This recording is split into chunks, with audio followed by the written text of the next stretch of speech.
बिस्मिल्लाहिर्रहमानिर्रहीम। आज हम इस लेक्चर के अंदर जानेंगे पार्शियल डिपेंडेंसी। हम नॉर्मलाइजेशन के बारे में पढ़ रहे हैं। इससे पहले हमने 2-3 लेक्चर डिस्कस किए जिसके अंदर नॉर्मलाइजेशन क्या है, नॉर्मलाइजेशन अगर ना की जाए तो कौन से प्रॉब्लम अकर हो सकते हैं। फर्स्ट नॉर्मल फॉर्म को हमने डिस्कस किया। तो आज हम डिस्कस करेंगे पार्शियल डिपेंडेंसी को। जो पार्शियल डिपेंडेंसी है इसका मतलब क्या है, और अगर इस पार्शियल डिपेंडेंसी को रिमूव कर दी जाए तो क्या होगा। चलिए देखते हैं जी। हमारे पास जो लेक्चर है ना पार्शियल डिपेंडेंसी। अब पार्शियल डिपेंडेंसी का कंसेप्ट समझने से पहले मैंने एक टेबल बनाया है जिसके मैंने कुछ एट्रीब्यूट लिख दी हैं। एक टेबल है जिसका नाम है एम्प्लॉय। उसके अंदर जो एट्रीब्यूट है वो है एम्प्लॉय आईडी, डिपार्टमेंट का employee name, department name, employee की सैलरी, कोर्स टाइटल और डेट कंप्लीटेड। ये टेबल मैंने आपकी बुक से ही उठाया है। अब देखिए, कोई भी टेबल हो, कोई भी रिलेशन हो, उसके अंदर जो सबसे इंपॉर्टेंट चीज होती है वो होती है प्राइमरी की। क्योंकि हमने टेबल से डेटा निकालना है तो वो डेटा जो है प्राइमरी की के तहत ही निकलेगा। तो प्राइमरी की इसमें क्या होगी, इसके अंदर जो प्राइमरी की है वो है एम्प्लॉय आईडी। अब देखिए, इस एम्प्लॉय आईडी से हमें जो है ना नेम तो मिल जाएगा, डिपार्टमेंट भी मिल जाएगा, सैलरी भी मिल जाएगी, लेकिन कोर्स टाइटल हो सकता है ना मिले। और डेट कंप्लीटेड, वो कोर्स कब कंप्लीट हो रहा है। अब जो ये डेट कंप्लीटेड है और कोर्स टाइटल है, अगर आप इसको देखें, हो सकता है एम्प्लॉय आईडी जो है वो इस कोर्स को जो है कंप्लीट के तौर पे बयान न कर सके, तो हम कोर्स टाइटल को भी क्या बना देते हैं और एम्प्लॉय आईडी को भी कंबाइन करके प्राइमरी की बनाते हैं। लेकिन देखें, हमने क्या किया, एम्प्लॉय आईडी को और कोर्स टाइटल को कंबाइन करके प्राइमरी की बना दिया।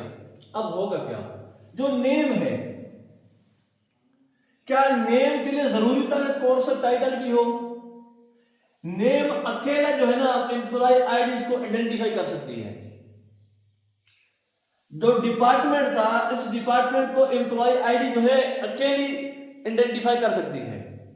सैलरी जो है हम सिर्फ एम्प्लॉय आईडी से जो है चेक कर सकते हैं, लेकिन कोर्स टाइटल को चेक करने के लिए ये डेट कब इसका जो है ना कंप्लीट हो रहा है कोर्स, इसके लिए हमें कोर्स टाइटल की जरूरत पड़ेगी। तो अब जो डेट कंप्लीटेड है ये क्या कर रहा है, डेट कंप्लीटेड जो है ये कोर्स टाइटल पे डिपेंड कर रहा है।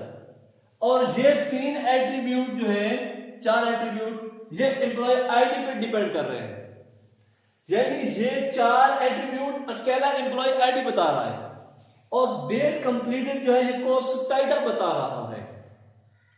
तो मतलब क्या हुआ, हमारे पास प्राइमरी की ऐसी होनी चाहिए कि तमाम एट्रीब्यूट उसके ऊपर फुल्ली डिपेंडेंट हो, यानी प्राइमरी की एक पार्ट पे डिपेंड ना करें। हमारे पास प्राइमरी की क्या थी, एम्प्लॉय आईडी थी और क्या था, कोर्स टाइटल था।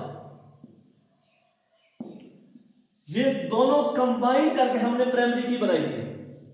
तो अब देखें, ये जो 2 कंबाइन थे, अब एम्प्लॉय आईडी के ऊपर ये पार्शियली डिपेंडेंट है, यानी सैलरी इसके ऊपर पार्शियली डिपेंडेंट है, कोर्स टाइटल पे डिपेंडेंट नहीं है।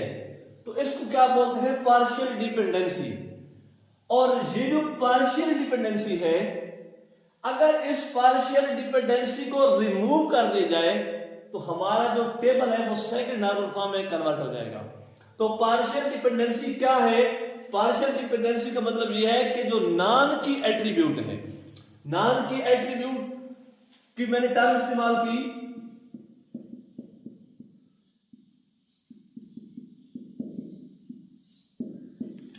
नॉन की एट्रीब्यूट क्या होता है, नॉन की एट्रीब्यूट उस एट्रीब्यूट को कहते हैं जो प्राइमरी की जैसा नहीं होता या जो प्राइमरी की नहीं बन सकता।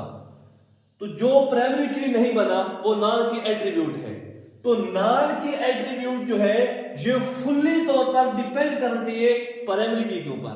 यानी अगर नॉन की एट्रीब्यूट प्राइमरी की के एक पार्ट पे डिपेंड कर रहा हो, यानी प्राइमरी की का एक पार्ट उसको यूनिकली आइडेंटिफाई कर रहा हो, तो ये पार्शियल डिपेंडेंसी है। पार्शियल यानी प्राइमरी की का एक पार्ट नहीं, फुल्ली प्राइमरी की को क्या करना चाहिए, डिपेंड करना चाहिए। एक और बात मैं आपको इंपॉर्टेंट बता दूं कि पार्शियल डिपेंडेंसी का कंसेप्ट कब जो है ना सोचना पड़ता है कि इसमें पार्शियल डिपेंडेंसी तो नहीं है, जब भी प्राइमरी की को कंपोनेंट बनाया जाए तो उस वक्त पॉसिबल है कि पार्शियल डिपेंडेंसी ना हो। अगर प्राइमरी की एक एट्रीब्यूट की है तो इसमें तो पार्शियल वाली बात ही खत्म हो गई है। तो आपने कब चेक करना है टेबल के अंदर प्राइमरी की जो है ना पार्शियली तो नहीं हो रही, आपने उस वक्त चेक करना है जब प्राइमरी की जो है ना कंपोनेंट बनी हो, यानी दो ज्यादा एट्रीब्यूट को मिलाकर अगर प्राइमरी की को बनाया गया है तो ऐसी सूरत में जो है ना आपने पार्शियल डिपेंडेंसी चेक करनी है। अब क्या करें कि ये पार्शियल डिपेंडेंसी रिमूव हो जाए, हम इसको दो टेबल में डिवाइड कर देते हैं। एक टेबल बना देते हैं जिसकी प्राइमरी की कोर्स टाइटल होगी और दूसरा जो टेबल होगा उसकी प्राइमरी की क्या होगी, एम्प्लॉय आईडी होगी।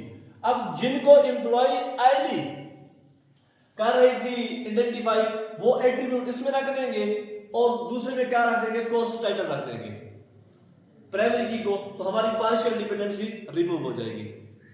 अगर पार्शियल डिपेंडेंसी रिमूव हो जाए तो हमारा जो टेबल है वो कन्वर्ट हो जाएगा फर्स्ट नॉर्मल फॉर्म से सेकंड नॉर्मल फॉर्म के अंदर।